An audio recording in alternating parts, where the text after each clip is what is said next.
Many times ऐसे हो जाता है कि everything is going perfectly and then suddenly fear रहता है कि कुछ तो रॉन्ग हो रहा है, ऐसे क्यों होता है? मतलब ऐसे लगता है कि सब कुछ सही चल रहा है, ऑफिस इज गोइंग वेल, घर में सब अच्छा है वेल, बट स्टिल एक डर रहता है, फियर रहता है कि अरे यार सब अच्छा चल रहा है, कुछ तो बुरा होने वाला है।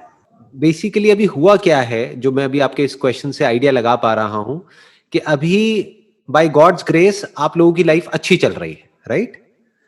आप लोग Yes. जैसा चाहते थे अपनी लाइफ में जो जो अचीव करना, वो सब आपने ऑलमोस्ट अचीव कर लिया है। फॉर एग्जाम्पल आप चाहते होंगे कि भाई एक अच्छी जगह पे जॉब होनी चाहिए, तो एक अच्छी कंपनी में आपकी जॉब भी है, वहां से पैसा भी आ Yes. रहा है, पैसे की कोई टेंशन नहीं है, रिलेशन भी अच्छा चल रहा है, राइट? एम आई राइट? Yes. मैं ठीक कह रहा हूँ ना?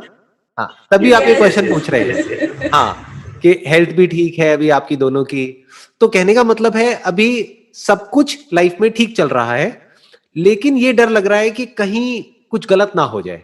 This is called fear of the unknown. तो अब आप क्या करो, ये जो फियर ऑफ अननोन है, अनसर्टेनिटी है, इसको आप नोन में कन्वर्ट कर दो। आप एक पेपर पेन लो और लिस्ट बना लो कि क्या बुरा हो सकता है। अभी आपको यही लग रहा है ना कहीं कुछ गलत ना हो जाए, देखते हैं एक बार कि क्या गलत हो सकता है, वो सब लिख दो उस पेपर पे। जब तक ये नहीं करोगे ये डर बढ़ता चला जाएगा अंदर से। फिर अगर एक्चुअल में कुछ गलत हो गया तो आप कहोगे देखो मेरे को लगता था कि कुछ गलत होगा, हो गया ना गलत। आप समझ गए? Yes. फिर आप उल्टा हाँ. अंधविश्वास में भी चले जाओगे।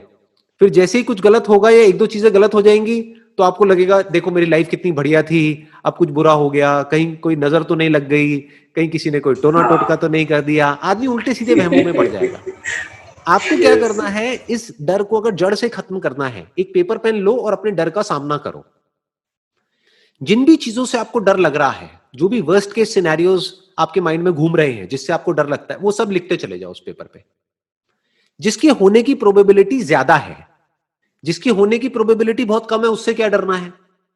फॉर एग्जाम्पल कम क्या है? अर्थक्वेक, कि भाई इतने सालों में नहीं आया, तो अगर हमारी किस्मत इतनी ही खराब होगी कि अभी ही आना है तो आने तो देख लेंगे। तो आप ऐसे सब रीजंस लिखते चले जाओ जिसकी प्रोबेबिलिटी ज्यादा है, राइट? और एक एक करके उन Yes. प्रॉब्लम्स के सॉल्यूशंस निकालते चले जाओ, उसको चैलेंजेस की तरह देखो। जैसे एक प्रोबेबिलिटी आपको क्या मिलेगी कि मेरी जॉब चली गई तो क्या होगा, तो हो सकता है उसका जवाब खुद ही आपके अंदर से निकल करके आए कि जब मैं अच्छा परफॉर्म कर रहा हूं, when I am a good team player, जब मैं कंपनी को अपनी तरफ से अपना पूरा 100% दे रहा हूं, तो मेरी जॉब कैसे चली जाएगी? और अगर चली भी गई तो कोई प्रॉब्लम नहीं है, मेरे पास में इतनी क्वालिफिकेशन है, मेरे को कहीं ना कहीं और जॉब मिल जाएगी। तो इसको फियर को आपने काट दिया। दूसरा आपने लिखा हेल्थ वाला, कि भाई अगर हेल्थ हमारी किसी की एक की खराब हो गई तो क्या होगा। तो अब उसमें आप ये देखो कि आपने हेल्थ इंश्योरेंस करा रखी है या नहीं कराई है। हो सकता है आपने नहीं कराई, तो इमीडिएटली अपनी और अपनी वाइफ की हेल्थ इंश्योरेंस कराओ। आपको जब पूरी एक एक करके स्टेप बाय स्टेप आप सिक्योर होते चले जाओगे तो पीस ऑफ माइंड मिल जाएगा। In the worst case scenario क्या हो सकता है? In the worst case scenario किसी की डेथ भी हो सकती है। Yes, अगर yes. आप ध्यान से ऑब्जर्व करोगे तो हमको अपने लिए डर नहीं लग रहा होता है, हमको ये डर लग रहा होता है कि हमारे पीछे जो लोग हैं उनका क्या होगा। Yes. तो उसके लिए आप अपनी टर्म इंश्योरेंस करा सकते हैं। ज्यादातर इंडिया में जो लोग इंश्योरेंस कराते हैं वो एंडोमेंट इंश्योरेंस कराते हैं, जिसमें कवर बहुत कम होता है, 5-10 लाख रुपए का होता है। टर्म इंश्योरेंस में क्या होता है, जो कवर होता है वो बहुत ज्यादा होता है। मानो 1 करोड़ का कवर है तो उसका प्रीमियम जा रहा है साल का सिर्फ 10,000 रुपए, मतलब महीने का देखा जाए तो कुछ भी नहीं, 800-900 रुपए प्रीमियम जा रहा है। लेकिन उसमें आपको क्या मिला? आपको एक पीस ऑफ माइंड मिल गया कि 1% अगर कभी मुझे कुछ हो भी गया तो मेरे पीछे जो मेरी फैमिली है उनको 1 करोड़ रुपए मिलेगा। तो 1 करोड़ का मतलब क्या हो गया कि बैंक से कम 60-70 हजार रुपए महीने का तो आता रहेगा, तो उनका लाइफस्टाइल कभी सफर नहीं करेगा। जो मेरे बच्चे हैं उनको कभी कोई प्रॉब्लम नहीं आएगी। ऐसे step by step step by step step by step जो भी आपके फियर्स हैं उसको आप एक एक करके पेपर पे लिखते चले जाओ और उसका सॉल्यूशन निकालते चले जाओ और पेपर को फाड़ते चले जाओ।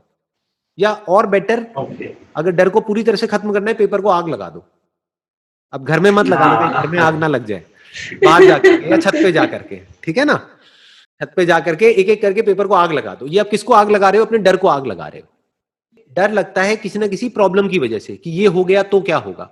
अगर आपने पहले ही उसका बैकअप प्लान बना लिया है तो डर क्यों लगेगा?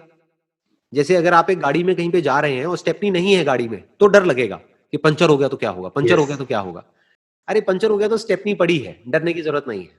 तो इस तरीके से इंटेलिजेंटली स्टेप बाय स्टेप आप अपने सारे डरों को खत्म कर सकते हैं।